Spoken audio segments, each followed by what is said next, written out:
I'm.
I'll just before I do the roll, I'll briefly.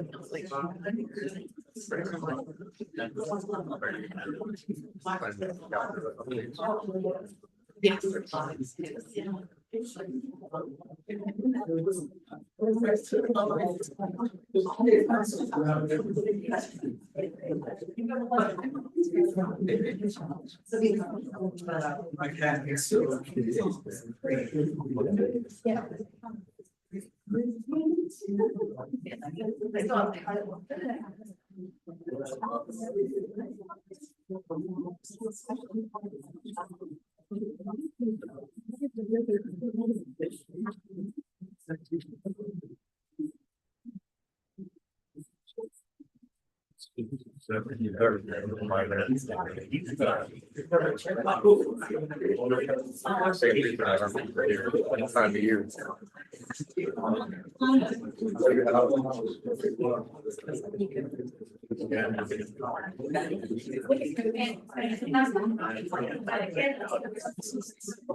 And get the meeting called to order, and I'll hand it forward to Laura for the roll call, and I think maybe quick announcement. Right, and my apologies, I'm working through a cold, so if you can't understand me, I will try to talk as loud as I can, but if you can't understand me, when I say your name, then just email me and let me know that you were here. And I updated my Excel spreadsheet again. Every single time I do that, it doesn't want to save that. I think we're good now. All right, Allen, Banford, Burgill, Here. Boyd, Brock, Buzan, Here. Karamanica, Here. Chang, Here. Colley, Here. Council, Here. Cuomo, Here. Doms, Here. Davis, Here. Dutt, Here. Dyer, Elias, Here. Ellison, Here. Green, Here. Griffin, Here. Hadley, Here. Hampton, Here. Hart, Here. Hildebrandt, Here. Jansen, Yorub-Hasmino, Here. Kazim, Here. Khan, Hanson, proxy for comment. Lee, Here. Maggiano, Here. Matthews, Present. Mendes, Here. Moon, Here. Morales, Ofoe, Here. Peralta, Perry, Riker, Here. Roberts, Here. Ruffin, Here. Song, Rose, proxy for song. Shepherd, Here. Shin, Here. Siciliano, Here. Swift, Here. Halbert, Viswanath, Webb, Wentz, Yang, Yarbrough. Here. Great. Okay, and as I mentioned in the email with the agenda, the Senate dates for the spring have been added to the website so that you can plan for that. And then many of the standing committees have updated their meeting times as well, including UPC and today GPC. So just be aware of those as we're moving forward. And the website's still a work in progress. So as you know, as things change and get updated, if there are any substantial updates, I will let you know. Thank you. So the minutes were approved electronically, so we can go ahead and move into administrative reports. I think we're going to start with the provost. Great. Thank you. Good afternoon, everybody. This is a crazy busy time of year with final exams and final projects and grades and commencement and Thanksgiving and holiday coming up. So appreciate you all. As always, I want to begin by saying appreciate your representation on Faculty Senate. And then, of course, to all of the faculty across the institution, thanks for the great work that you do. A lot going on, a lot of great things, and record number of graduates that we had in May. I think we're going to blow that out of the water. Next week, we've got Friday, nurse pinning on Thursday. You will have some other events across the colleges and schools. Graduate ceremony on Friday. Make sure you eat a granola bar or something beforehand. That's going to be a big ceremony. I think it's the record enrollment or record graduation for graduate. And then on Saturday, week from tomorrow, 10 and 2. So those are important days. I appreciate you giving of your time, obviously during the work week, whatever that means for faculty, that's 24/7. But also in particular, as we celebrate, this is the culmination of the work that we do. So appreciate that. A couple of items that I've got to share, and then I know a couple of things that have come up that you have shared with Dylan. Want to start by saying the spring semester and 2025, that seems like science fiction to me, right? I don't know why the 25, that's a quarter of a century now into the new millennia there, or new, well, yeah, both, right? But it's spring is going to be here before we know it. The holiday is going to evaporate, unfortunately, way too fast. And the idea of the face-to-face online has come up. A couple questions about this. I've been chatting with the deans, and you've heard Ashwani talk about We want that on-campus presence. We've been pushing for that for 4 years since COVID kind of turned everything upside down. I want to acknowledge that this is not a one-size-fits-all. And we want more students on campus, and that's a lot of what we're pushing for. But just like we found in summer this past year, there are some students that absolutely need that face-to-face, and that's their desired modality. So in talking with the deans, yes, we're pushing for that face-to-face, but that's not to the exclusion of hybrid or fully online. In particular, for some of our graduate programs or programs that were specifically designed for that online modality or for both modalities, we need to offer both. So it's a moving target. There's no silver bullet that's going to solve this easily, but through advising, and I'm meeting with the advising team either next week or the following about what are they seeing, what trends are they hearing from students, and we might be adding additional sections, we might be flipping modality. It's really tough to do though when students are already enrolled in a course, as you know. So we shouldn't have a tremendous amount of shift, because if you've already got an online section with 15, 20 students in it, flipping that to face-to-face is going to undo what those students expected. That said, if you've got a wait list for a face-to-face section, we might need to add an additional section or grow capacity. And those are just ongoing conversations. So like most of the messages that I share with you during Faculty Senate, there's no this or that. It's an and solution, and we're going to be flexible with that. Appreciate your feedback. You hear from students and you understand what they're looking for. And so coordinating with your chair, with your dean, with advising, and certainly reach out to me if you see something we can be doing different or better. We're going to be leaning into that. With fall coming up though, again, that's going to be here before we know it as well. And we're building out that fall schedule. So I know that the Faculty Senate has reviewed, we had a working group around that schedule of, Monday, Wednesday, Tuesday, Thursday, Monday, Wednesday, Friday, different times. And Faculty Senate gave some great feedback on that. We've made some changes to that. It's been presented to Provost Council and to other EAC members, and we'll be implementing that fall 25. Again, with the asterisk to say there are certain programs where those particular start times, those start and end times might not work. I know psychology in particular has those 4-hour blocks. We've got art classes, we've got nursing classes, and a number of others where we're going to try to minimize how many of those blocks are taken up. So rather than start at 9:30 and utilize 3 of those blocks, start at 9 and use 2 of them. But it's always flexible based on the programmatic needs of individual academic areas. But we will be building that out and doing a draft in January and February, and then implementing that and showing it to students. And it's not a one and done, right? We'll tweak that and we'll make adjustments as we go forward. So if you've got further thoughts on that, please share them with me and with others, and welcome those coming forward. Do want to give an update on the Pafford and the TLC renovations.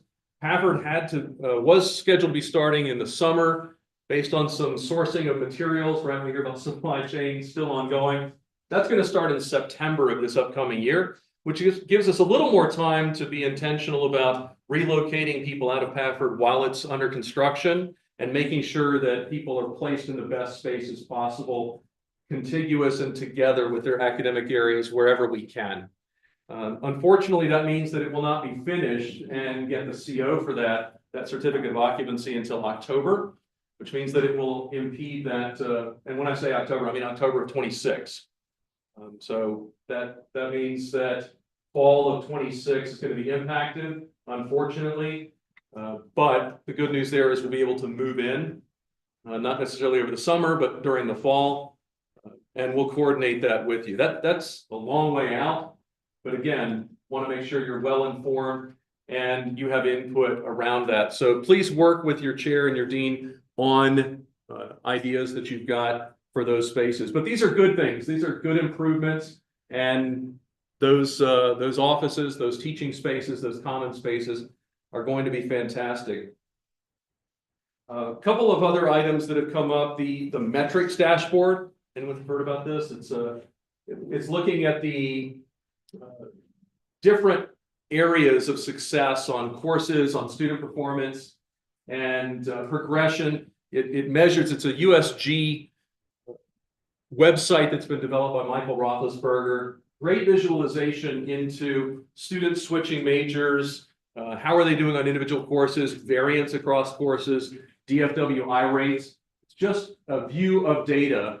And hopefully you've heard about this from your chairs and your deans around looking at areas that might have some courses that you've got one section where the average GPA is high and other sections really low. We've had this debate around, is it students that are registering in that last orientation in summer and maybe they've got some challenges. There are some factors that are within our control, some factors that are not, but looking into that as part of our National Institute for Student Success work and really asking the program coordinators and the faculty in individual areas to look at those and say, what's going on here? Are there any things that we need to change, issues to address, or we've already gotten some feedback and the deans are providing this to me where there's accounting, for example, or there's a course in nursing that's been redesigned. So it's all part of our continuous improvement process.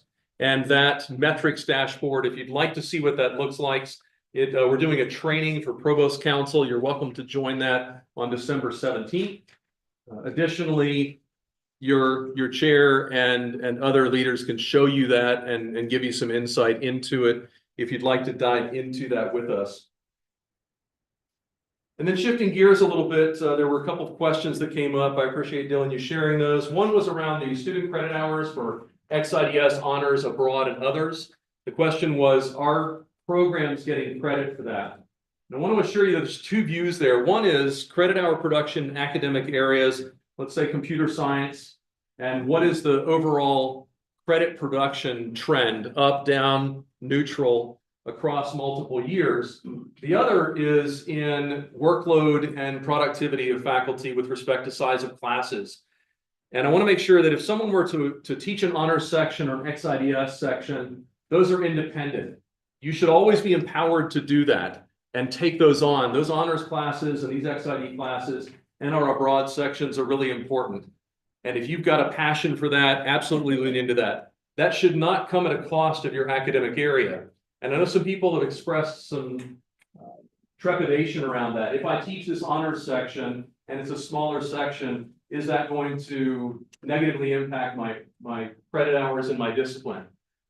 My message to the deans, and I echo it here, is if there is demand for a section, we will create it and utilize part-time or limited term or others to cover that class. So credit hours, it shouldn't be that in computer science, for example, if I were to teach an honors section, CS credits shouldn't decline just because I'm not teaching that class. We will backfill that with other resources to make sure that if students want a seat, we will have it for them. And that was echoed in the president's message just after Thanksgiving to students to say in spring and hereafter, we want to make sure you're making great progress. We're creating those sections and making sure the seats are available for you to make academic progress towards your graduation. So if you've got an individual question about that, I'm happy to talk with you, talk with the chair of the dean. It should not be an or, where I'm choosing to do an abroad or I'm choosing to do an XIDS or choosing to do an honors to the detriment of the prefix in my academic area. Another quick update, you should have seen the academic newsletter this week about Copilot being rolled out. ITS is migrating student accounts, just like we had that lovely opportunity to move from Google to Microsoft ourselves. Students are doing that. It should be very low impact for them. Over the break, there's going to be some hours where it's being switched and students are getting those notifications. But we wanted you to be copied on that as well, because one of the big switches in moving to Microsoft and the new license that we have is we have access to Copilot, which is Microsoft's generative AI. We do a lot of talk about ChatGPT and others, but I want to make sure that you are aware of the Copilot edition, because if your syllabi are saying students are or are not allowed to use ChatGPT, well, what if they start using Copilot? And want to avoid that confusion.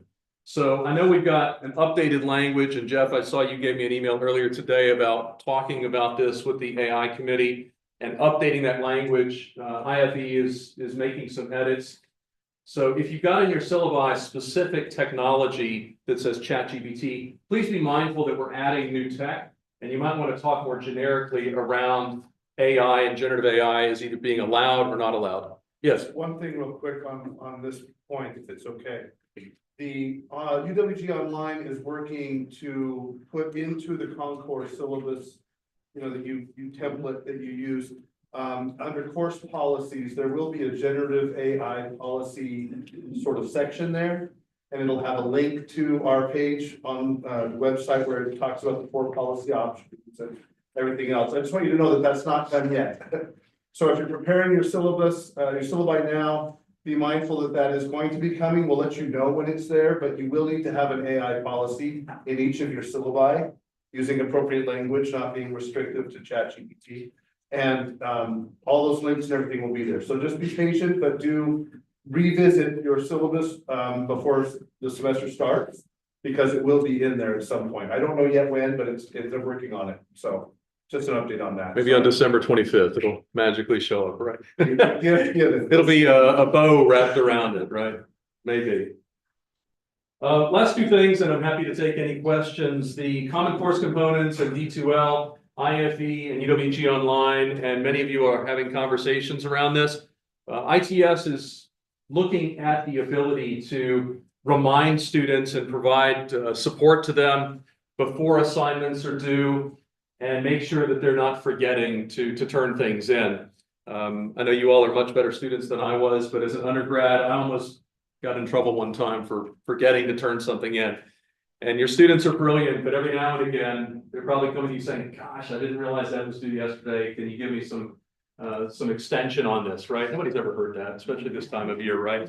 But there's a lot of complications around that. Yes, the technology exists. And one of the reasons why we wanted to lean into the syllabus and the schedule and the grading and the assessment and student submissions within D2L across all of our courses was the National Institute for Student Success. This is a best practice.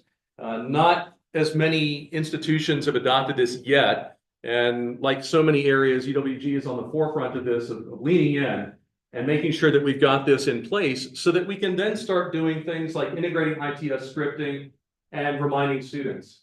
Now, opt-in and texting students and all of those details, the technical details around that are still being worked on. But the vision is it's supportive to students.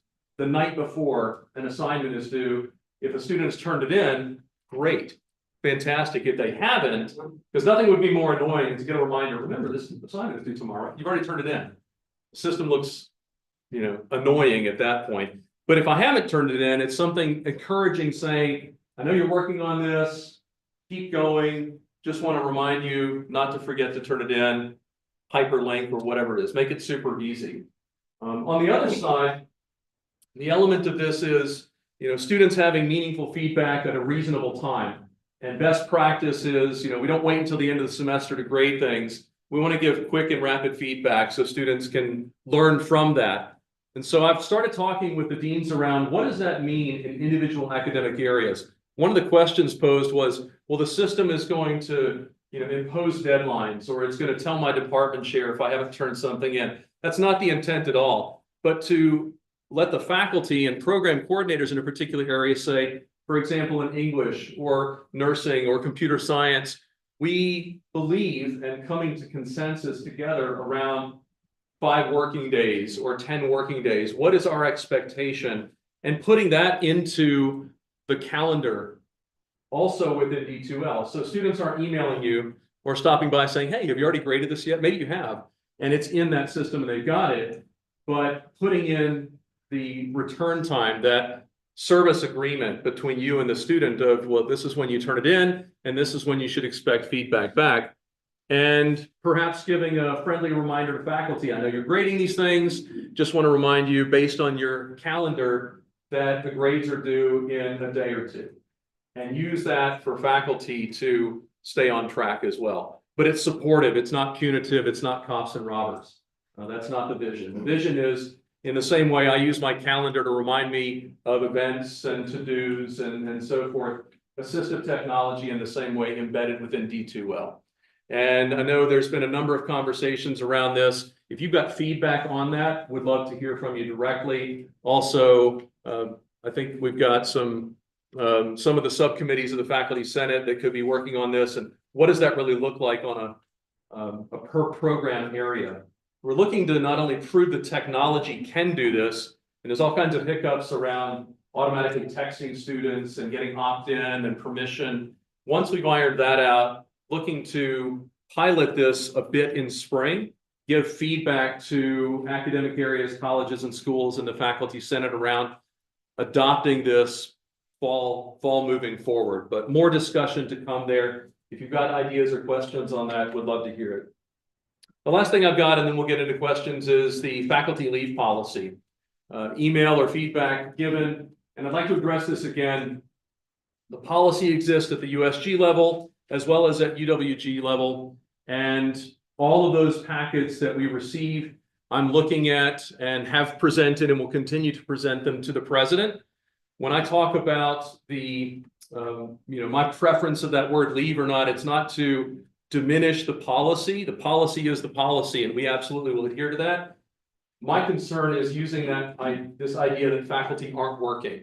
And so when I talk about not liking that word, it's because it gives off potentially a confusing or misrepresentation that faculty aren't doing meaningful work when they're on that leave. I'm going to coordinate with some other provosts. I've done this in years past, but looking at how often are these awarded and what is common across the USG. The USG policy requires the president of the institution for any of these awards that are given to be notified to the chancellor. And so it's not necessarily a local option. It is something that we can implement, but the bar is pretty significant across the state. That's the expectation across the USG. So the question also included idea of, well, why am I being asked to provide additional material? It's to strengthen the argument and provide feedback and justification for what you're proposing to do. If all we do is fill out that one pager and say, here's what it's going to cost, here's the time, and here's a sentence or two of what I'm asking for, the details aren't sufficient for us to adequately review that. If you've got individual and ongoing questions about that, please let me know. One of the questions also was, well, is the provost implementing this? I am. And I raised this in the Dean's Council earlier this week. The deans reported to me that none of them have come, the deadline is what it is. We can look at flexible workload, but if you have submitted something that is under review, please reach out to me or reach out to your dean so that we can go through that process. I'll follow up. I think you quoted one of the USG policies. There's another that also comes into play. There's a number of things that guide workload and leave. Happy to dive deeper into that if you'd like. Any questions on anything? Happy to go into them. Yes. I've been talking with, this is specifically about the humanities building. So since we've been in there for one semester so far, a lot of questions and a lot of issues are popping up for the building.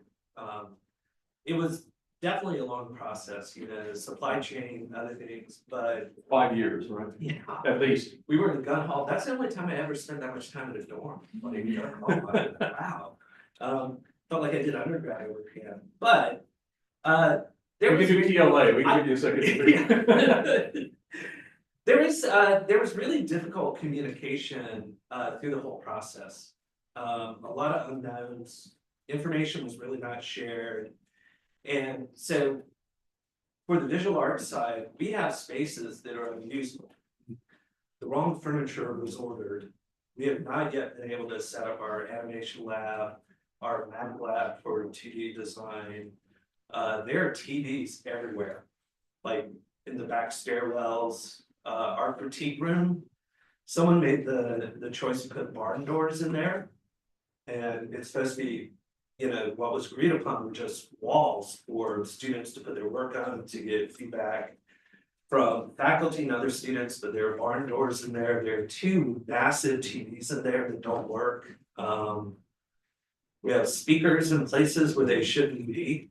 And so basically the question is, who can share or will actually talk with us about where the problems are, why things are not ready for us yet. Who is working on solving the technology issues and stuff like that. And also, how can we correct some of the bad information that was shared, especially by someone who works for the university but was giving tours and would say things like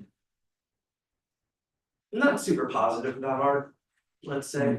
But there's a hand up. Yes, well, I'm music, so we're in the same building and it's been very frustrating. And I know, like, we are so thankful to have so many things in there. It's a beautiful building.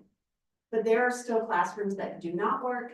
And I feel like things are falling on deaf ears. Like I teach piano courses and keyboard courses, and our keyboard lab is still not functioning properly. And so trying to email people and find out when things are gonna happen, and we keep getting told like, it's not gonna happen yet, and it's not gonna happen next semester either. And so we're handicapped with what we're trying to do. It's been very frustrating because I feel like things are just falling on deaf ears, or maybe the communication is getting lost somewhere.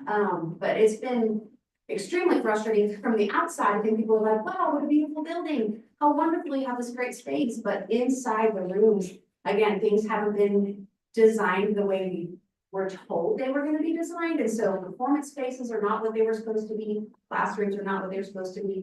And instead of it being an exciting thing for the teachers and the students, it's just been a semester of.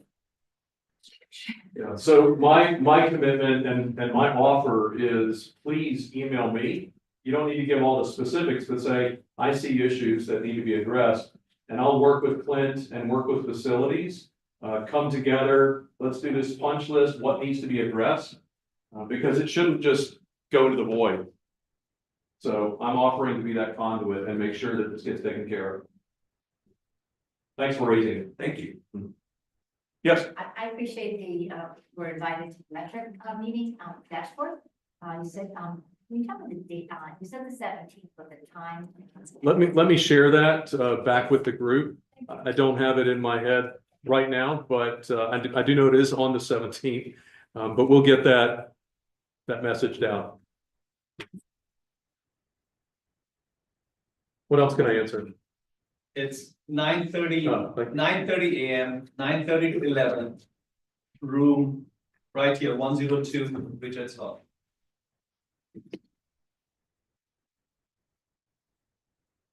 December 17th. Yes, Regards to these notifications for students, so is this gonna be a system that's external to D2L? Because I mean, it already exists in D2L, right? Like I use the intelligence agents, you can set them up to remind the students the day before. You can set them up to remind you if you've already missed it, you can have logged in 10 days. So I was just curious, are we utilizing that already exists within D2L? And so it's something we set up as faculty for our classes? Or it's like a bigger system that's outside? so trying not to reinvent the wheel. If the functionality is already there, my understanding is that notification is within D2L or it goes to their email address. And I'm told that students don't read email. But what is the medium?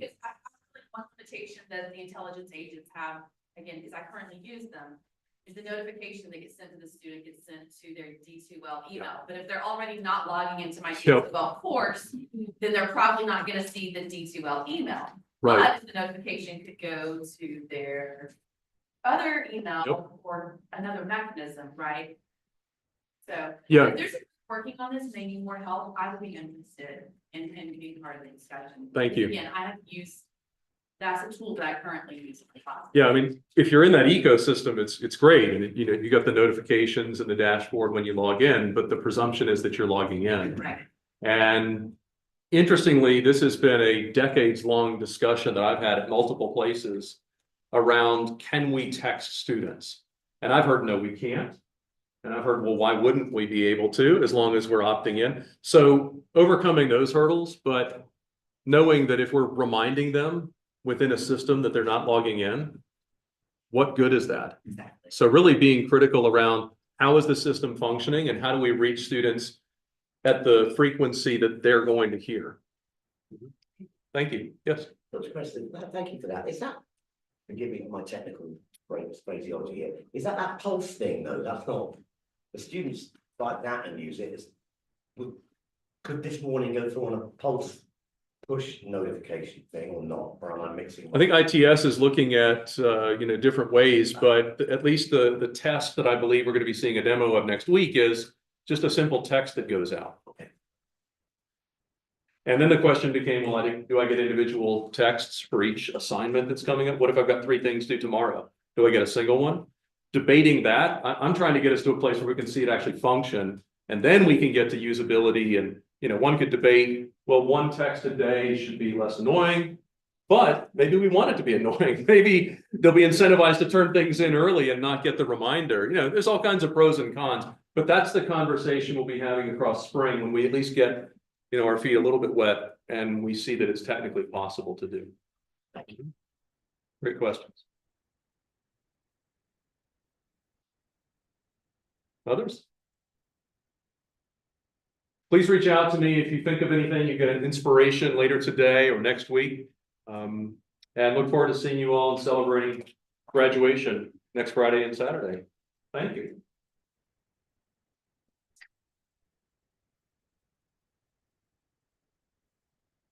A good afternoon. Sorry, I was a bit late because I had another meeting I was in. I think Provost answered all the key questions. I just wanted to go back to the broad theme that I've had since I started here. It's been 3.5 months now for me. So the broad theme has been undergraduate education. If you haven't heard that from me, I'm gonna repeat some key numbers again. So we are doing well on overall enrollment. We are roughly where we were in 2018. We were a couple of hundred students below 14,000. Today we are a bit over 14,000. So we are slightly over 400 or 500 students over what was our last enrollment record. But the overall profile of those students has changed drastically. So if we had 100 graduate students in 2018, all online, today we have 200. If we had 100 undergraduate students back then, today we have 82. And if you look at students who are fully in person, 50. Okay, so almost half if you look at fully in-person undergraduate students, and almost twice if you look at fully online graduate students. Now, at the same time, what's wrong in this picture is not the graduate online, because that is a strength that we have that we don't want to lose. Because in the online space, Georgia is still a net exporter of students to other states, and we don't want that. So we want to have those online students. We want to serve the graduate students that we're serving. And honestly, apart from all the good things about delivering education and a lot of it for our teachers, which then helps generations of students moving forward, it's also revenues, which we need to keep the school going. We would be in big trouble if we didn't have these graduate students, these online students. So we need that. At the same time, for the long run health of this institution, I am very concerned when it comes to our undergraduate student population for the numbers I just described. Because I feel like, one, it is, even when you have graduate students online, they may be taking classes for a year, 2 years. If you're an undergrad student, you're taking classes for 4 years and often more. Plus, if you're an undergraduate student here, you're using our dining facilities and our fitness center and our basically everything that we have to offer, right? So housing, everything that we have to offer. And when we don't have enough students and we still have to pay the debt that we have to pay on our residence halls, for example, right? So the way it works is if we have a residence hall, let's say Bowden, it's not currently occupied for the most part. We use it once a while, but we have debt on it, and which means we don't have the revenue stream coming in and we're still paying that debt, right? So that's how it works. So if you don't have enough revenues coming in. So you do need undergraduate students for to kind of keep that, keep our infrastructure functioning, make sure we deliver services. Like, for example, this semester, a decision was made earlier this year to close down East Commons for dinner, right? So if you're a student here, only West Commons is open for dinner. And the decision was made from what I heard is because of demand, right? So because given the number of students we have currently, you could pretty much have only West Commons open and we'll be okay, right? But we have lots of students next to East Commons, so we got to keep East Commons open, but we can't keep it open all day. It's very expensive. So what happens in these trade-offs is that sometimes you can deliver all services, and then of course students aren't happy. So we heard, since I came in, I heard lots of complaints about how can we not serve dinner on East Commons? This is what I need. And then what that means is when students are thinking of meal plans for the spring, they're like, I'm not going to sign up because I live over there and I'm not going to go to West Commons, right? So you're kind of stuck in this. So these are the kind of, I'm just giving that as one example of what happens when you don't have enough undergrad students and you have all these great facilities, which we do everywhere. So, and then the second challenge, which I've also mentioned here, is in terms of graduation rates, right? So first, having students here, and two, making sure they graduate, right? I've talked about the numbers here, only about 2 out of 5 graduate from West Georgia within 6 years. That is not what schools of our kind do. Schools of our kind are around 3 out of 5.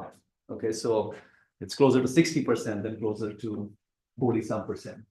And that's also another related problem for which then means, our purpose here, which is having people go out, having successful lives, uplifting themselves and so on. To be clear, we do have those who do come here and those who study have great experiences. We really pride ourselves in great experiences, in our great education. And it's not just what happens in classes, it's our labs, it's all the student groups, it's athletics.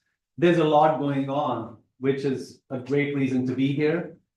And that also shows in our numbers. For those who are here and those who graduate, they make, if they didn't have a degree versus if they do from West Georgia, the differential in lifetime earnings is $1.4 million. Okay, so you make $1.4 million more because you don't quit. So there is a lot of value in studying here. We do very well on social mobility rankings, which means we are really transforming students' lives, their families. We are 3rd in Georgia, 78th in the nation. Okay, so we are very good in delivering value, but the 2 issues we have is, 1, this holds only for those who graduate. And number 2, the base of students to whom we are delivering this value is shrinking. Okay, and this is not sustainable. If you're trying to keep us as a comprehensive institution, if you're trying to have the culture that we need, because people staying here is not just about housing and so on, it's about them being involved in student groups. It's about them showing up for sports, for games. It's about them just creating the energy. And that was one thing which was clear to me when I started working here, which is that it doesn't feel like a 14,000 student campus, right? So you walk around and initially I was like, I like the familiarity because I would see the same people and I was like, I know these faces. But at some point I was like, how do I know so many people? How do I know everyone? Right? So, and then you start realizing that it's because you're seeing the same people over and over again. And again, that's given we have a really good, I heard some issues on infrastructure and so on. But this is a very, very nice campus. Okay, I mean, I know this because I've visited all 26 of the USG campuses 2-3 times. So I know campuses well. And this is a very, very good campus overall. We have lots of space. We have lots of this great infrastructure, nice buildings, great staff, great faculty. There's nothing wrong here because of which we should not be getting students. But I think we have to kind of make more of a pitch to our undergraduate students so that they stay. And number two, once they are here, then, and I've asked you this earlier, which is we need your help in helping them. Some of our students do need more hand-holding. Just to be clear, the quality of our students, when I say our numbers aren't that great, I'm comparing to other schools where the quality of students is similar or worse than where we are. So it's not like we're getting bad students.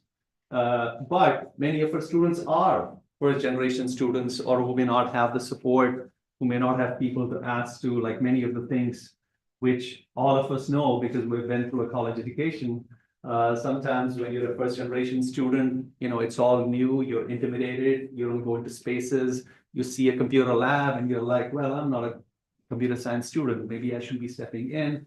There are those things you don't realize.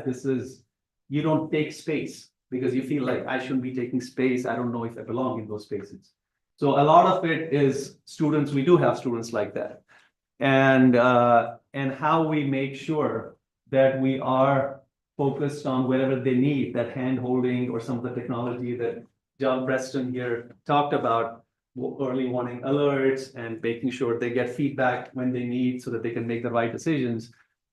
All of that is where you can really, you're the only ones who can help, right? There's only faculty members can help in that, right? So there's other hand holding that has to happen in financial aid and other things which our staff are working on.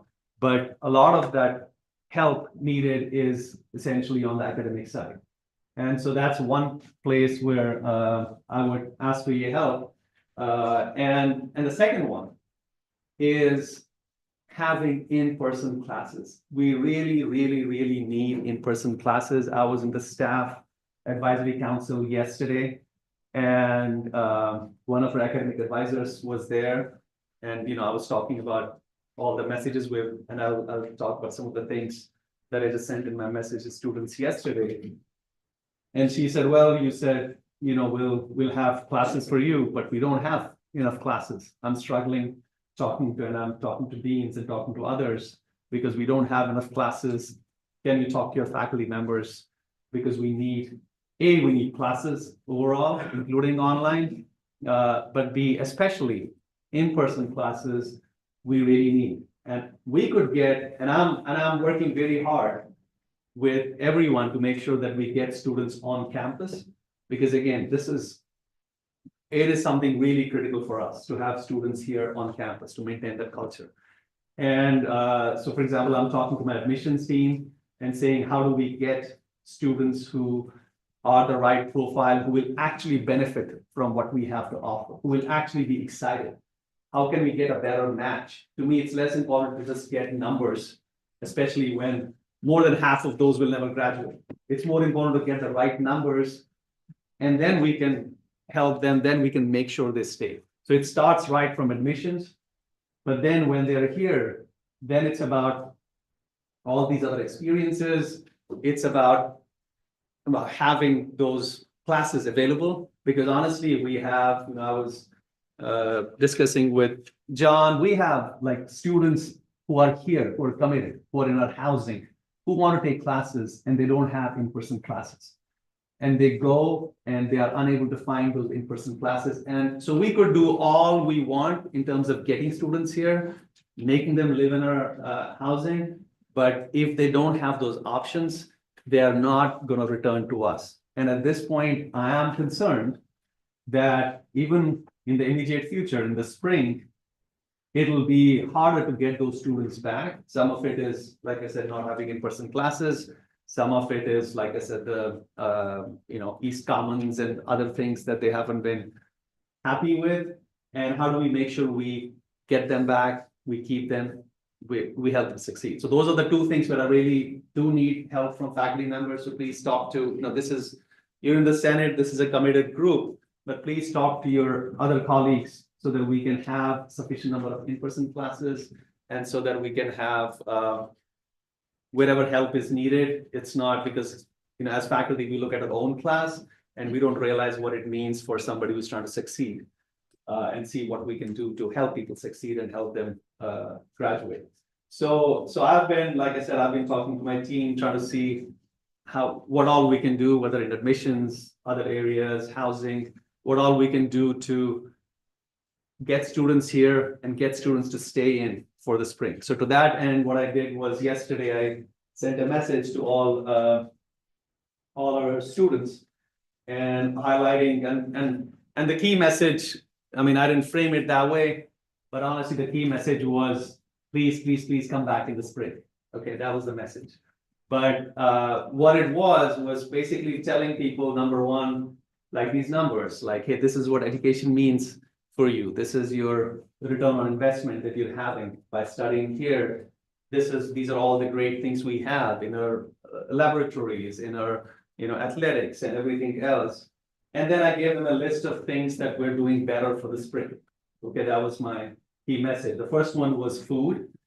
It is going to be honestly very expensive for us. But my thing is we have to make, I think we're at a stage where we can't give up on the undergrad side because then we can't sustain. So my thing is, let's make that big push now or the next few semesters.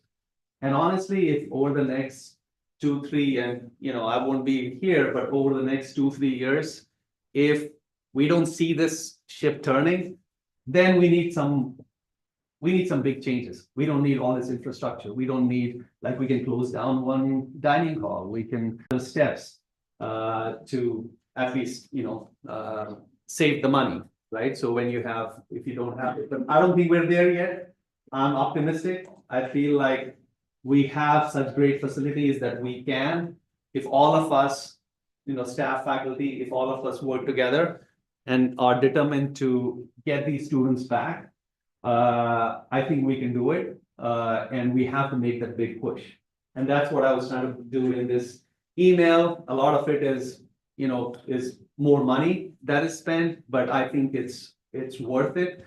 And to take that chance. So the first one was, we will have East Commons open for dinner in the next semester, because that's been, I think, the biggest complaint. I think there were 2 big complaints since I came in from students.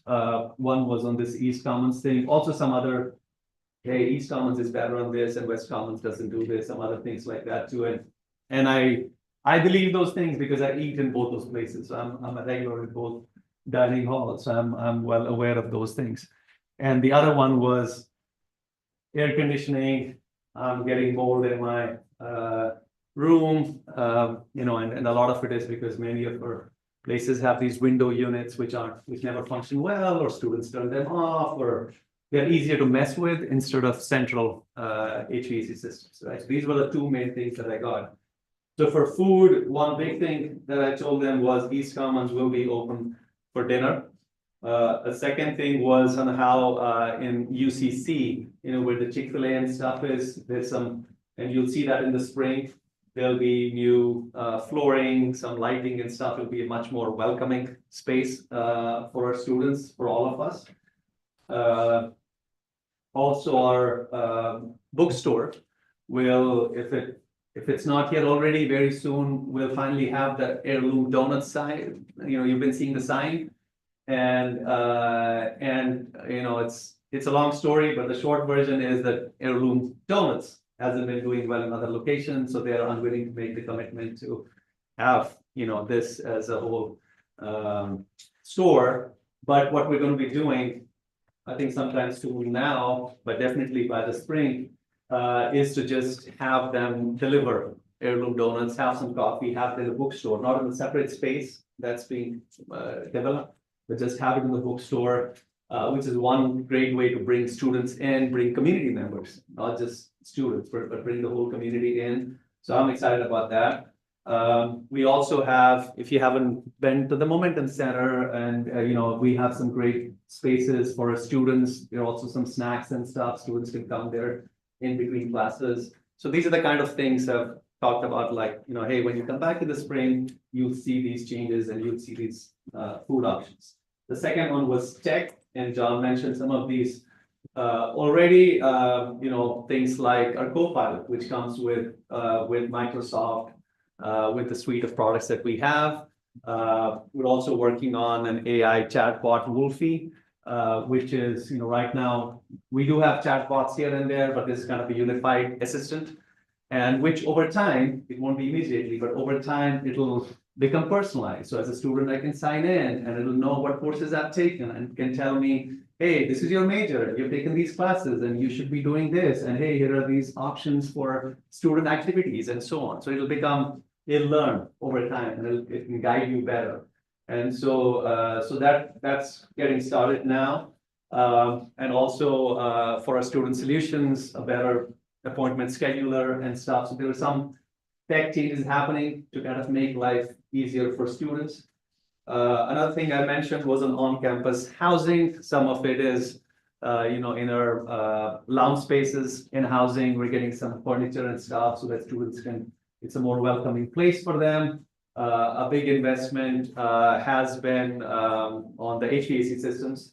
And we're in Oaks and Center Point is where we are replacing, the window air conditioning units with central system.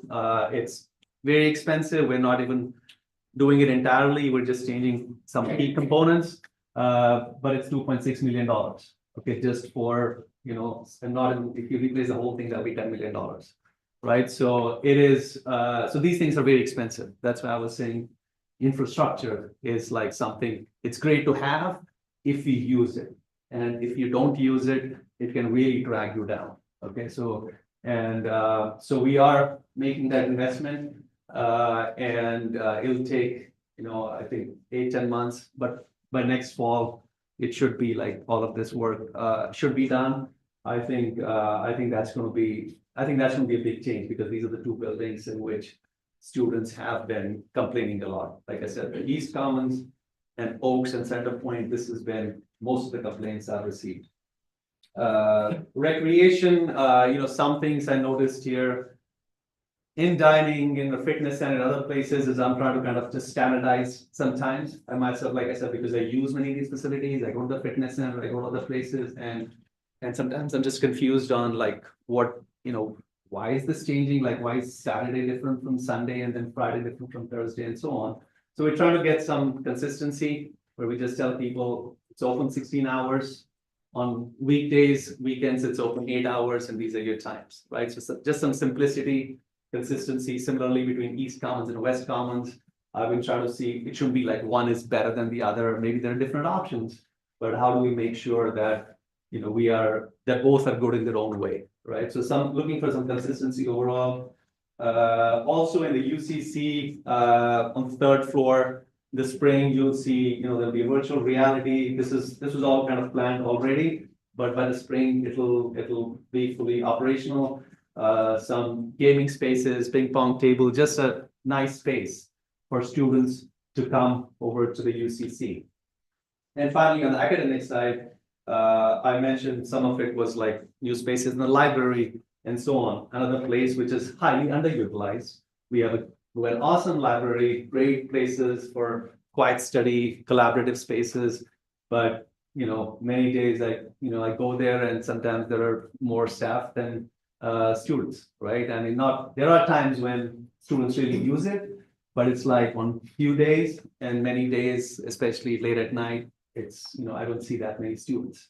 So we do need to, and again, a lot of it is, as I was discussing earlier with first generation students and so on, sometimes students, it's intimidating. You see a nice building filled with books and you're thinking, well, I'm not a nerd. I don't think this is for me.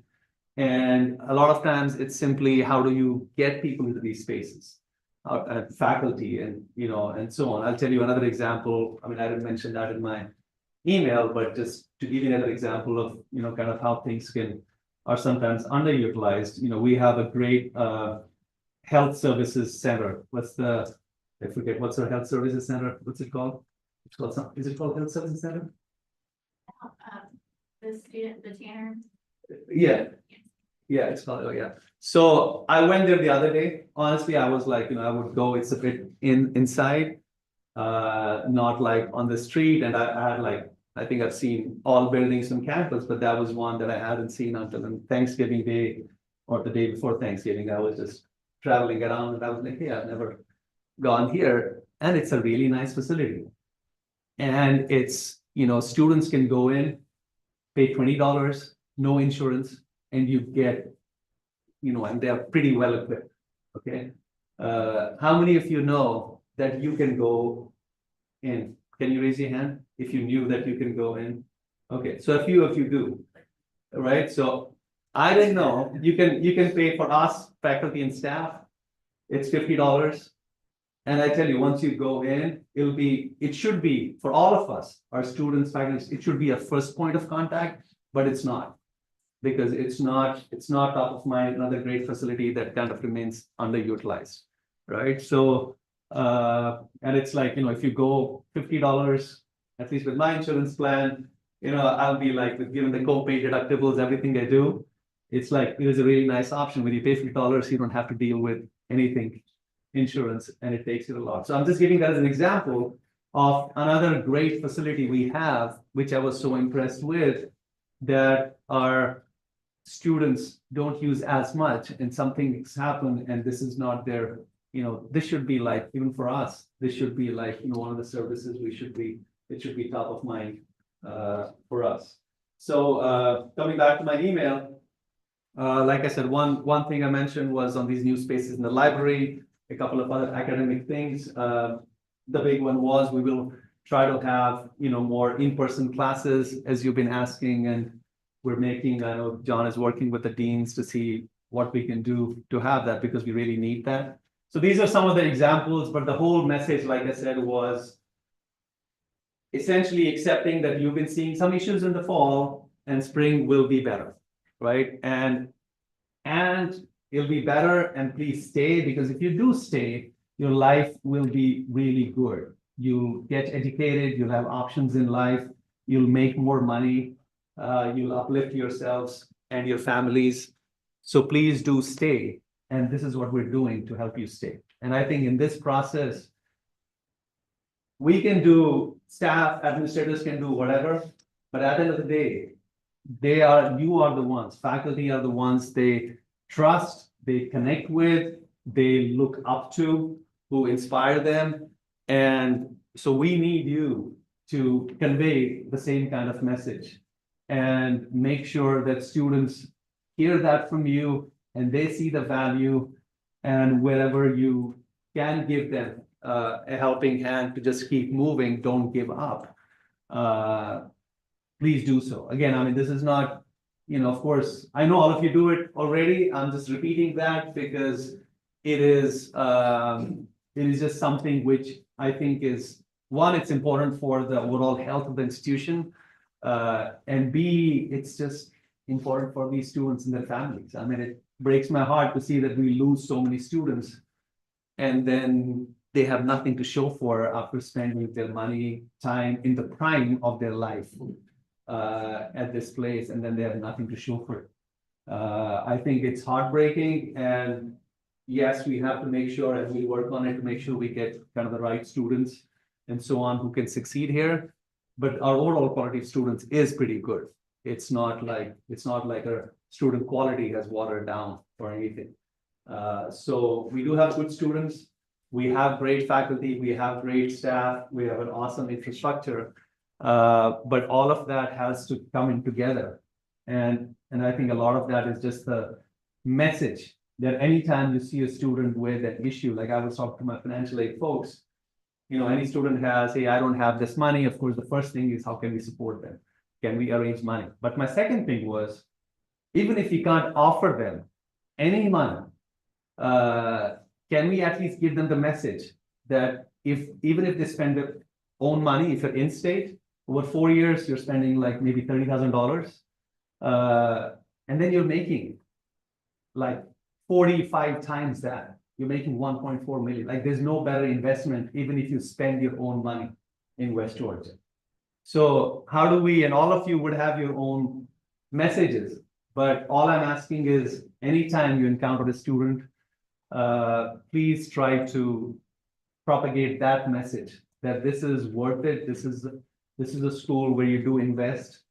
It'll really help you in the long run. So don't go for that short-term gain of, hey, I'm making $20 an hour now, and therefore I'm going to quit. Or if you have to, or if you're struggling with other resources. Again, we are here to help, and our staff, our financial aid, everyone is there to help.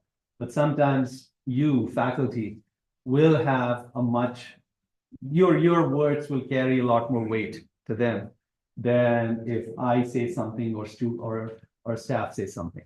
So I hope you can kind of, convey that to you're the faculty leaders. So I hope you can convey that to your colleagues, your departments, and see what you can do in your own spaces to help in that. So I'll stop here and see if I can take any questions. Yes. I have a quick question just for context, because I don't know much about other schools in the system. How many universities in Georgia have requirements on housing or meal plans? Is it like a quite common thing or a mostly common? It is thing? usually, it is similar to what's here, which is that for the first year, we do have to be on a meal plan if you're here. So first, there is not everyone has to be on housing, right? So if you are within a 30-mile radius, you don't have to have housing, maybe 30, 35 miles, something like that. Then you don't have to have housing, right? But then beyond that, if you do have, and then there are some other exceptions because of which you may not, there are other ways to not be forced to have housing, but all of this is only for the first year. For the others, you have to have the housing, and then you have to have some meal plans and stuff. But beyond that, we don't, and usually that's the norm. But at the same time, it's not, students who do come here do have a good experience, right? I mean, I think a lot of it is also students, I was having some other conversation in the meeting from which I was late, and a lot of it is students not even realizing what the college education is that most of us had, right? And I'm not saying, of course, there are students who have jobs and who have other needs. And I'm all, we have to support those students.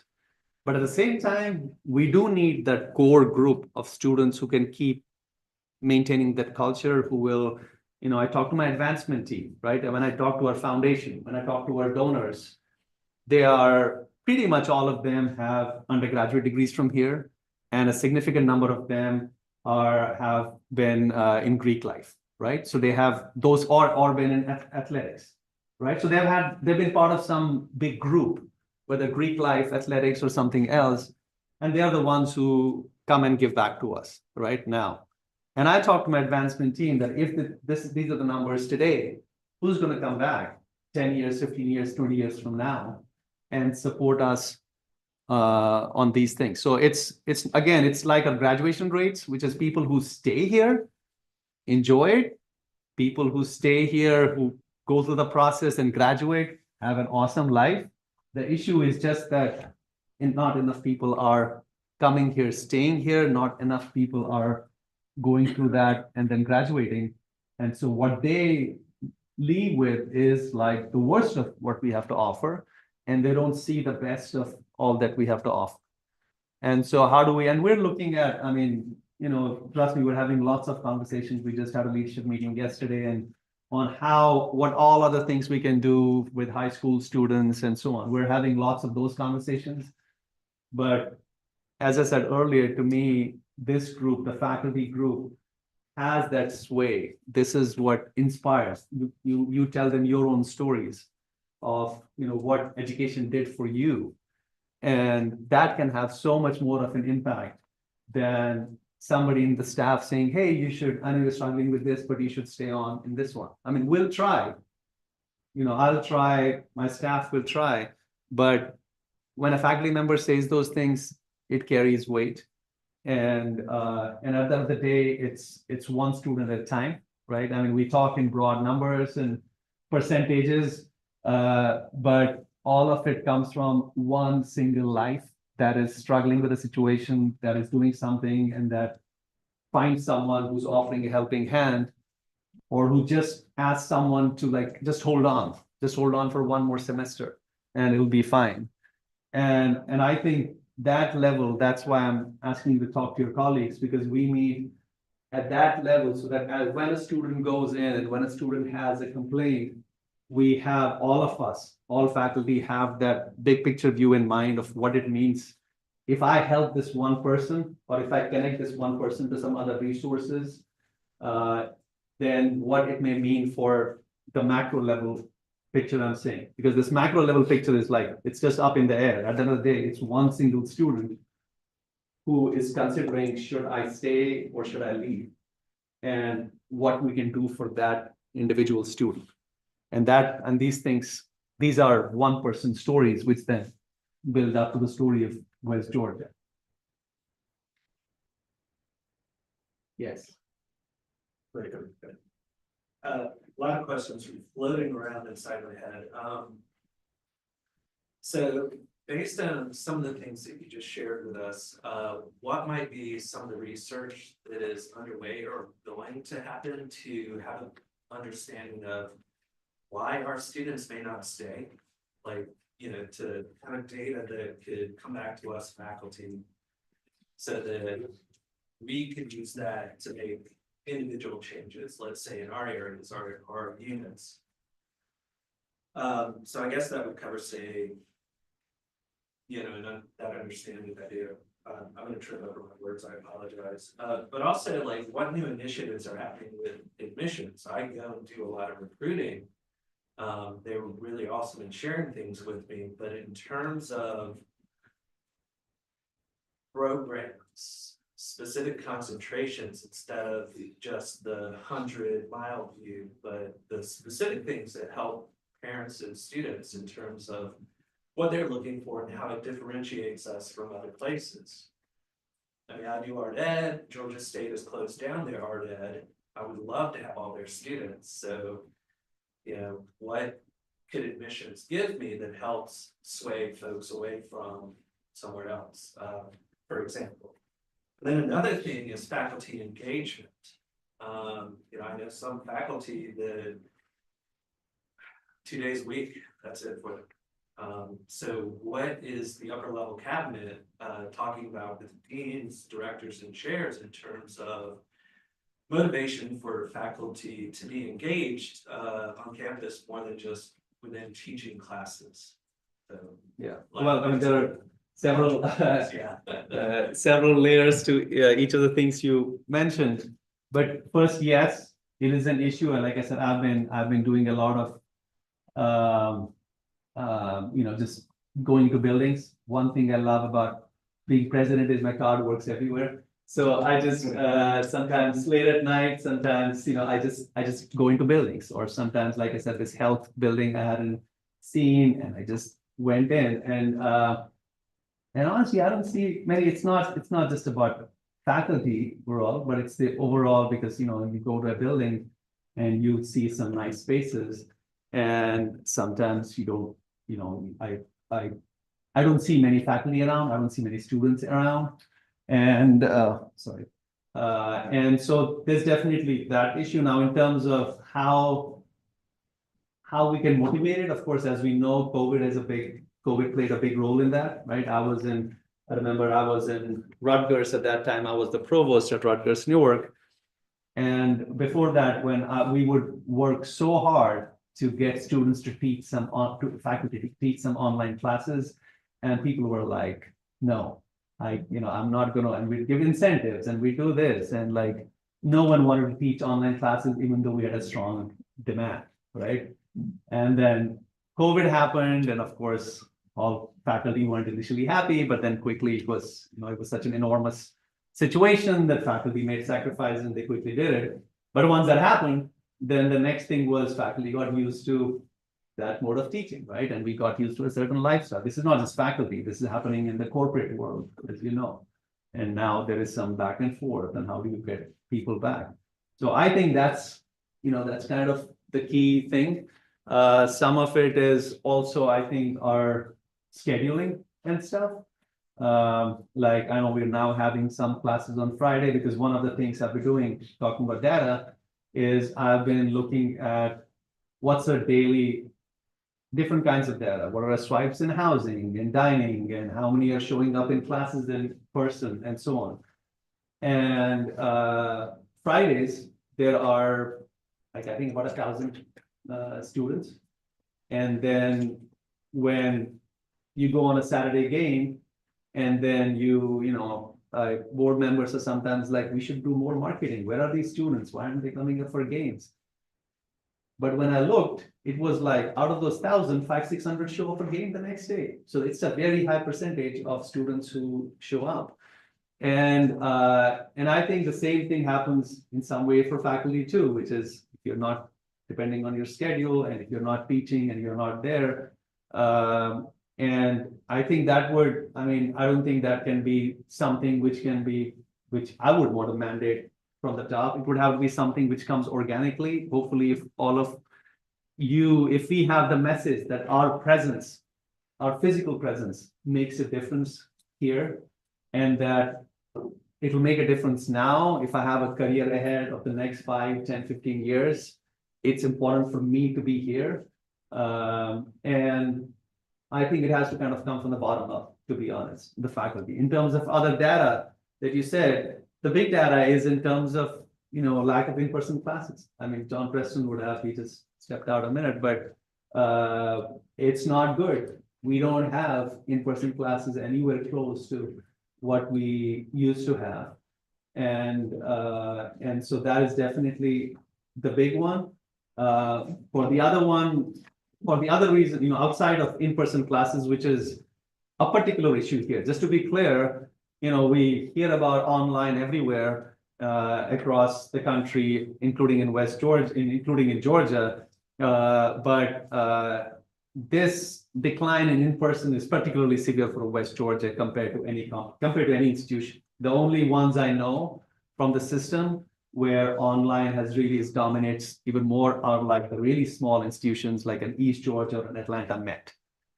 Any reasonably sized, this kind of institution, it's not, yes, there was a shift to COVID, there was a pullback, but not to this extent. And so apart from, the in-person data, I'm sure we definitely have, the other things are the usual ones like financially, honestly, because it actually it's the, not getting the right phrase, but it's like a curse of hope and zeal. What happens is people get Hope Scholarship at 3, at 2.9, they don't have it. And they're like, I think I can take a break for a semester and then I'll have to, and they don't realize that even if you spent that $3,000 something for the semester, that is nothing compared to what you will do eventually. And that's why I was talking about this message of our first thing should be, how can we actually help them financially? But the second message should be, we can't help you, but if you can somehow cobble together a few $1,000s, it will change your life. And we have so many students who are right up there who are about to graduate. And then they're like, oh, I just have 3 classes to take and I'll come back and I'm getting a great opportunity. But guess what? These people never come back, right? I mean, seldom come back. And that's another of our projects too, which is how do we bring back people who are, with some credits, but no degree. But financial aid is a big one. But like I said, that's why I call it a curse, because people are so used to getting a scholarship. Like for us, with a admission GPA of 3.2, right? So we're basically getting most of our kids have that Hope Scholarship when they come in, but then not everyone is able to maintain that GPA. And then as soon as you fall short, you're like, well, no one's paying for my education. I think I should make, and again, if they didn't have that money from the beginning, I think they would realize that it's so much better to stay. But that, and like I said, from a faculty standpoint, I would say nothing else except that, except the 2 things I mentioned, which is I mentioned in-person classes. And again, I don't think we need to look at the data to know that it's lower. And the second one is the graduation rates, which again, kind of comes up from individual classes. And that's another issue. Understand, agree with the in-person classes. Is your emphasis or focus just on fall and spring for that? Or do you see summer differently? No, I mean, no, I don't. I mean, like, at this point, I'm focused just on the spring because that's coming. No, summer is a big part of helping students graduate as well.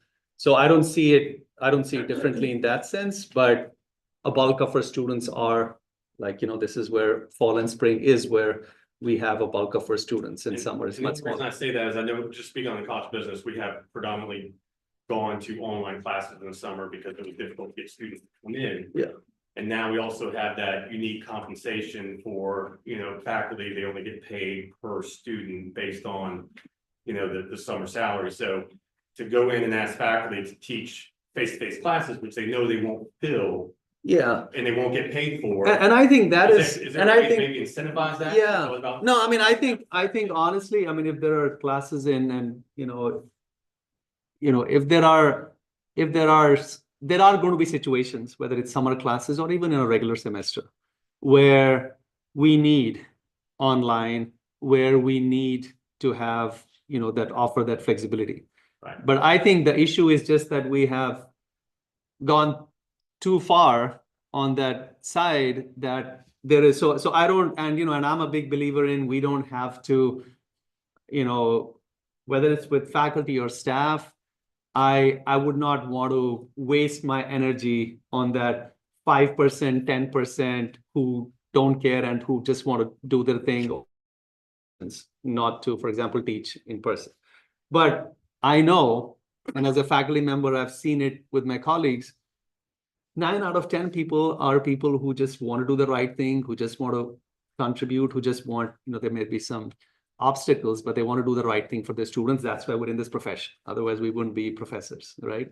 So my thing is, whether it is individual personalities of a small percentage of faculty members, whether it is some constraints of like, hey, students won't come back in the summer to take this class in person. I think that's perfectly fine. We have enough. We definitely want flexibility because online is an important part of student progression, right? So we don't want only in person where, students would like to take a class in the summer and then move forward and graduate. So we want to support that. But my thing is just like, can we have enough in person for them to make it, especially the ones who want to come here anyway, to make it worth their while that I'm here on campus. But if there are more classes in the summer which are online, and I think that's fine. I don't know if John, you want to add something to that point? The question's a good one. The demand for online in summer is particularly acute. And students are traveling, they want to be home with family, they've got obligations. So I think what we're focused on here is spring and fall enrollment. And even if there's resistance and students are saying, I need online, can we advise them? Can we show them the benefit of being on campus? Can we go hybrid? Maybe cross-state that. Online, the percentage that we have here didn't happen overnight. We'd like to accelerate getting them back on campus because we all know it's to their benefit. And I think everyone in here had experiences outside of the classroom on campuses that were particularly meaningful. We're trying to give that to the students as well. But summer is a very different market altogether. Thank you. I think someone raised their, yeah. I teach math, so for this semester, my calculus and UNAM was in person when the class was scheduled. But there were only 5 people registered for the class. And so I don't know what level that happened, but my class has been changed to online, 24 people immediately. Meaning that it's not just faculty who like online courses. Yeah. It's students who really want. Students do. Courses. Yeah. So then you have to think about how can we change their mind so that Yeah. they can really want to come to campus. Yeah, no, I mean, that is, I think, that is a very good point, and that is kind of what is happening, honestly, for students, also happening for faculty, right? So it is like you are, because people do see the value, the convenience of an online education. But I think it is about how do we convey to students, how do we make them realize that what you get on campus, all the things I was talking about, like all the campus experiences, there is only so much you can get online, and you're missing out on so much of life, what's that? Is it possible to get better grades for online courses? that should not be possible. It's not possible. But Yeah. I think others believe so. I think that's one of the big. Yes, I mean, I don't know, I haven't compared grades, And we are doing that analysis currently. IEA and SEM are looking at those data. And back to the metrics, that's also an element of variance across sections and modalities. and I think, the other thing is, I've said this earlier, like for online education, in some form, distance education is here to stay. Why? Because students already like it. Many faculty will like it, and it gets better every year. It'll keep getting better, right? We'll have VR headsets, we'll have other things. It'll keep getting better, and for many classes, it may be the better way to learn too, right? So it's not like, online is just bad in all respects. It'll keep getting better. But at the same time, if a university like the University of West Georgia has to survive, online space is not where the University of West Georgia can beat the best online programs in the country or beat the Googles of this world and so on. We'll never have that edge. Our edge, our strength will only be if we take this complex mix of experiences that people offer. Whether it is, like I said, the labs, or just walking through campus, or stepping into a building, or making friends, or having a professor who sits with you after class and spends time with you. It's that complex mix of experiences where West Georgia can beat anyone else. Whereas online is a commodity in which it will be hard to beat so many others, and somebody else will take the market.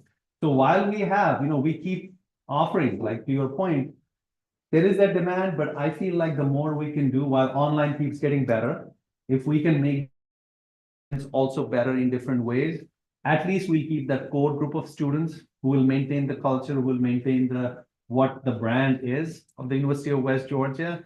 And honestly, even for us, for you, I think you would agree as faculty members, we get more meaning if we see a student who we engage with, and then student gets a job and then comes back and meets us. That's so much more of a fulfilling experience for us, for our own meaning, not just the meaning of the students. It's meaning for us when we see people in person and we can make a difference. So all of that will happen, whether it's summer classes, whether it is students wanting, there will be those students who would want those classes, and we'll keep giving them. Yes. But we have to, go ahead.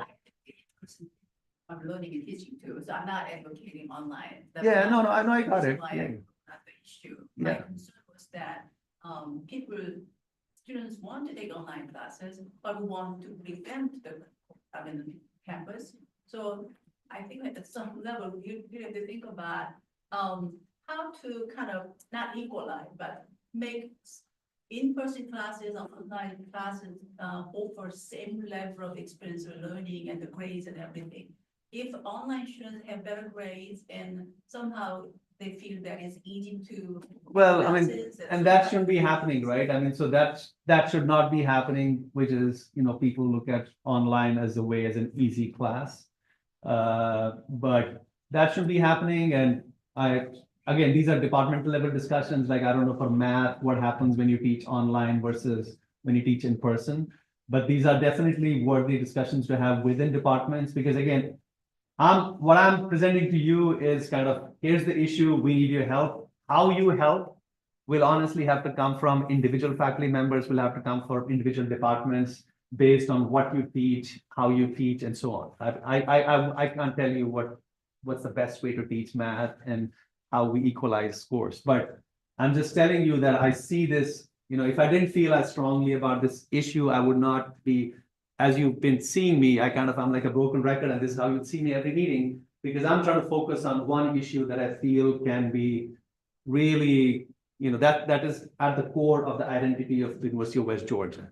Now, how it gets solved, you are the experts in your own areas, and you'll have to do what you can at your level. And I know Sarah tells me I'm running out of time, but let's go to a couple of other questions. Yeah, I just want to share a piece of anecdotal data that I picked up while walking through the center of campus. This was about a year ago. And there was a student guide I guess it was from one of these on-campus events for parents and prospective students.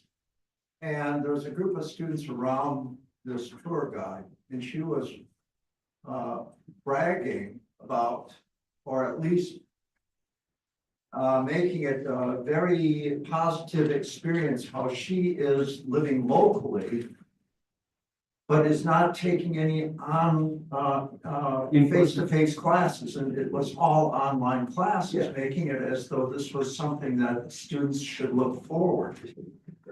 And I'm wondering if perhaps it would be worthwhile. This was someone who was guiding, who was taking them on a tour? Yes.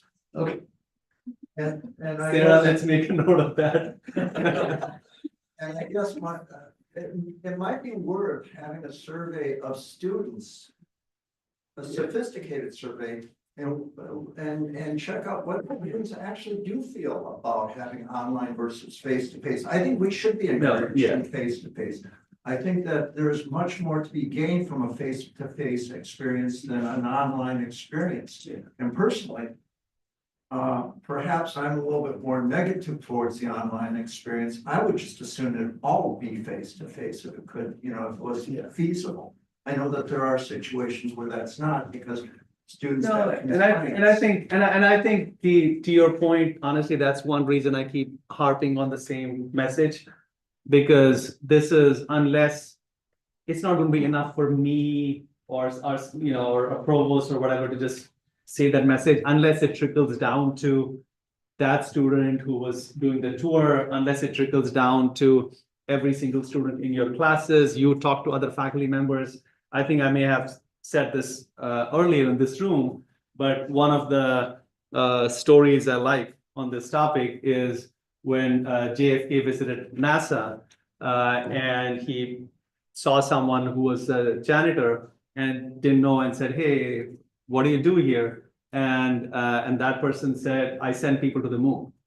Okay, so we need that kind of thinking where there is a certain mission and then everyone down the chain agrees that this is, one thing I said early on when I came here was, especially when you come in this interim, I didn't want to pick things which are I believe in many areas. I mean, for example, graduate research, right? I mean, you are in that, you contribute, get grants and so on. I feel we need more people there to support grants. I mean, that's very near and dear to my heart.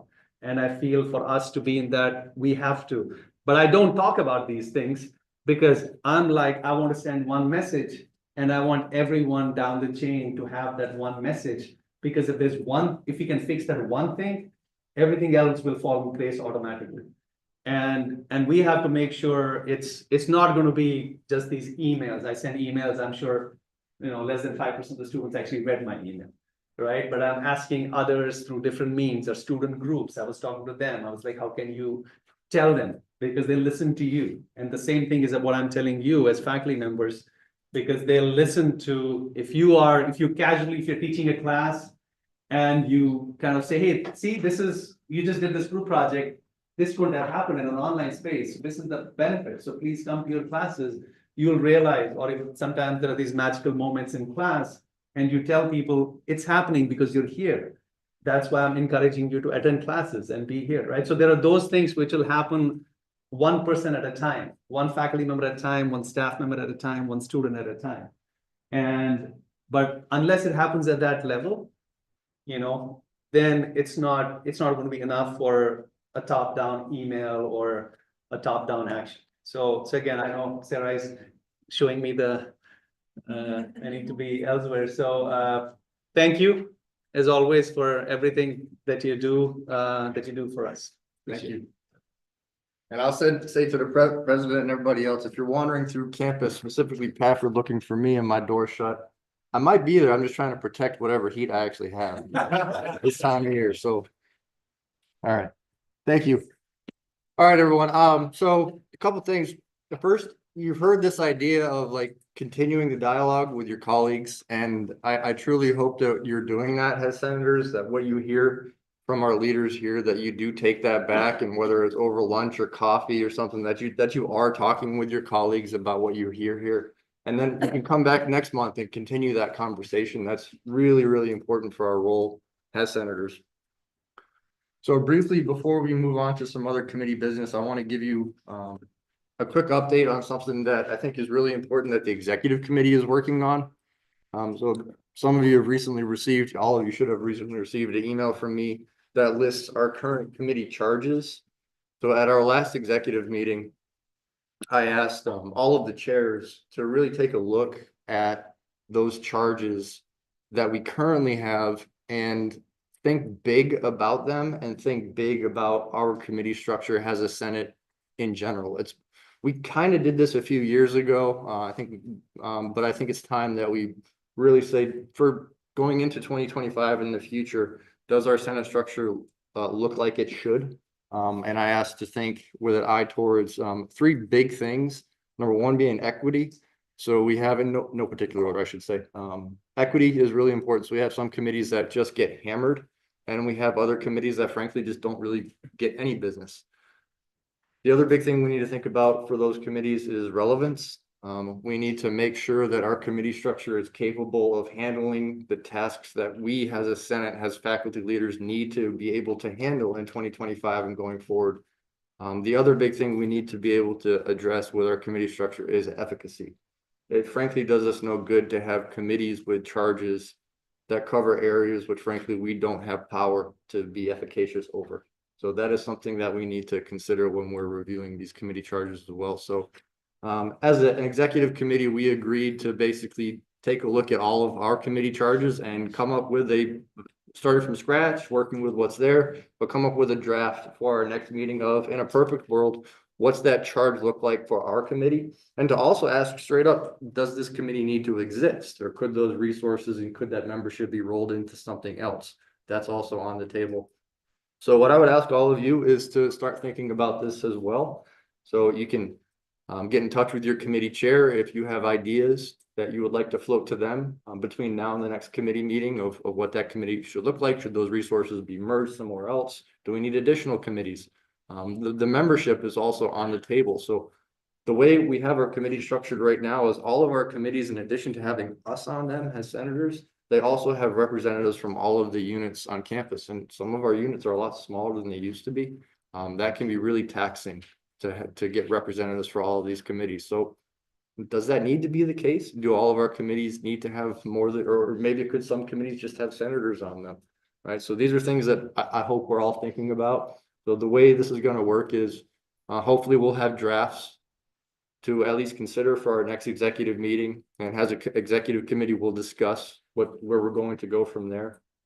If anything is going to happen, the process that will have to play out is, number one, the committees as they exist now will be able to, through their committee leadership, discuss any proposed changes. Then we will have to take that to the rules committee. The rules committee, if there is going to be a change, the rules committee would have to, so essentially it has to work through the process as it exists now before we go and change any process. And then ultimately has a Senate in our entirety, we would have to vote on any proposed changes to any of these things. But I just wanted y'all to know that that's going on, and your feedback. I know your committee chairs would greatly appreciate your feedback on that. Anybody have any questions or discussion on that particular topic before we move on? I have a suggestion. The general all faculty meeting at the end of the year. Could there be an extra hour at the end of that where all of the faculty senate committee meetings, committee units for the next year meet and elect their chairs? I mean, we could consider it. Generally, the chair election is something that the committees handle internally. Yeah, but I mean, Process. yeah, but actually have us break out into our groups. Yeah, And we could. elect the chairs right there, so that we're not spending the first few months of our semester in the fall trying to figure out who our chair is gonna be. Yeah, I mean, we can float it, we can talk about it. My first reaction to that is there's a lot at stake if you try and do it at that one particular meeting. A lot of times, frankly, it takes the whole year to get somebody to step up to say that there is a chair. So to be blunt, oftentimes the issue with getting a chair for a committee isn't so much having an election, it's finding somebody willing to stand for that election. And sometimes that takes the whole year. If that makes sense. Anything else on that issue? All right. Do any committee chairs have anything that they want to dive into at this time? I just want to always give an opportunity for that. All right, if not, we'll move through our agenda and start with the undergraduate programs committee.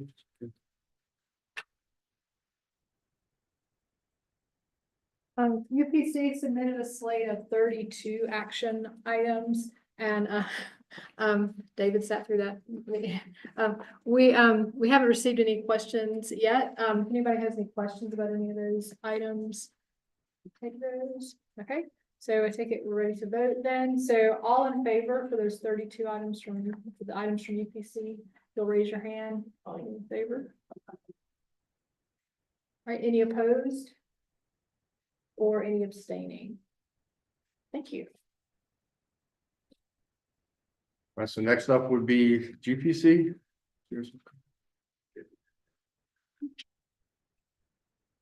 UPC, that 28 action items for approval. There were no questions received. Are there any additional questions? We'll call those 28 items, action items to a vote. All in favor, raise your hand. Any opposed? Any abstaining?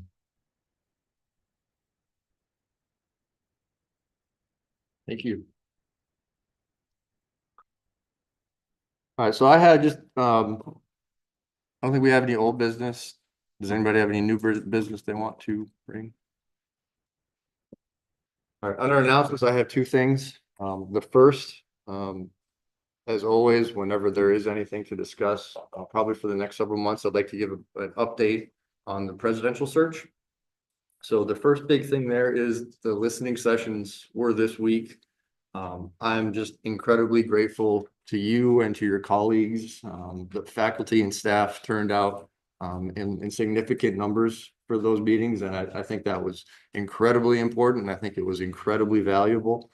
I'll give you my impression from sitting there for those 4 sessions. I think the committee heard what they needed to hear. If I think about those 4 sessions collectively, they heard what I hoped they would hear. They heard my sense from being one of you, that they heard what you would have wanted them to hear as well, as far as what we were looking forward to next in another. So there's 4 hours. So I'm not going to try and give you the summary of it all. But there were very clear themes, and in dialogue with the committee throughout our very brief breaks and after, it was clear that the themes were getting picked up on. And to be frank, I wasn't particularly surprised with what I heard, but my colleagues on the committee needed to hear that. And I think it was awesome that they did. If I can put in a nutshell, what I think the biggest takeaway from the session was, in terms of what we are looking for in our next president, is that we're looking for a servant leader who views themselves as a first among equals. I think that was a very clear message that the committee took as far as what we need in the next president. And I'm extremely confident that language to that effect is going to be incorporated into the profile that the search firm is going to use to look for our next leader. Another thing I've heard talking to colleagues and just getting questions about this, I've rightly been asked questions like, hey, tell me about your colleagues on the committee, talk to me about them. And I think that's absolutely legit. I can tell you that I know this committee breaks with traditions that many of us care deeply about, and like I'm on that page with y'all. I get that. That being said, I think it would be helpful for me to convey that thus far, my impression is that the committee members are taking this responsibility extremely seriously. I don't have the impression that anybody is there checking a box. They're all very, very sincere in their desire to get us a good president that's going to work for us. It's very clear to me that they all care about this institution, all in their own ways, right? But they all care about this institution very deeply. So I thought it would be important for me to convey to you all that me, as your colleague, I am heartened by the members of this committee, and I hope maybe that will hearten you a little bit as well. In terms of next steps, you saw a news release, I think that came out yesterday, that the website is currently live. So I do want to commend to you the feedback option on that website, and I do want to convey some urgency on that. If you would like to add some feedback to that website, strongly encourage you to do so as soon as possible. The reason I say this is the search firm very much wants to be able to get a profile out there in public, which they call, it's essentially a job ad out there in public in time for the Christmas break. The logic being is a lot of the potential presidents we may want will have some extra time on their hands during that period, and they're going to be searching the web. They're going to be thinking about that next step. So we want to be able to, we want them to be able to see our opportunity during that time. So if you have something you want to add, please go to that website and fill out the feedback form within the next week or so, ideally, but as soon as you can. You can, anything that you wanted to convey in the listening sessions, but you weren't able, you could do that then. Anything that's come to your mind since then, you can do that then that way. There's also a way you can nominate candidates on that website. There's a little bit more time for that. If you want to think on that a little bit more, that's a little bit less time critical. But the way that nomination thing is working right now, if you click nominate, it's going to pop up to your email client. I've talked to a couple people that maybe that pop-up's not working. So if you need the direct email address and it doesn't work, just let me know, but it's just a pop up to your email, to the search firm, to not go ahead and nominate who you think they should reach out to hunt for our position. Last thing I'll say is we were warned as a committee, we were warned essentially that once that job ad goes live, there'll be what they call a quiet period where they're, taking applications. So if you don't hear anything about this for a while, it just means that, they're advertising, they're hunting down, they're taking applications. But with that being said, does anybody have any questions? Anything I can help clear up? What's the website? The website we filed feedback. So the website, I don't remember off the top of my head, but you can go, it's linked right off the UWG homepage. So if you just go Westgate EDU, it's right in there. I think it might scroll occasionally, but it's linked right on the homepage. And it was yesterday, it was a UWG information email announcing the website. You could find it that way too. Or else, you can let you know. Mouse minutes. Last thing for today, and I will say today was a day I figured if there was ever going to be a time to end the Senate meeting early, it would be the December meeting. So I didn't add anything on the agenda that didn't have to be on there, but we do have Health West announcements. If you want to. It's my pleasure to be Senate's representative on the Health West Committee. We have done excellent work this semester helping colleagues across campus. We had a fundraiser at American Pie right before Thanksgiving where we earned $214. So thank you if you came out for that event. That was wonderful. We're in the midst right now of a 50-50 raffle. I was sitting at the Health West table last night until 6 p.m. selling raffle tickets. Yeah, so 50% raffle. The prize as of last night at 6 p.m. was about $175. That was the prize share. So support Health West, buy a ticket or two, and you can use the QR code that's there to purchase a ticket. I believe they said for the QR code you have to purchase a minimum of 2. But thank you so much for your support and your generosity. All right, thank you all. Let's go ahead and adjourn.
Well,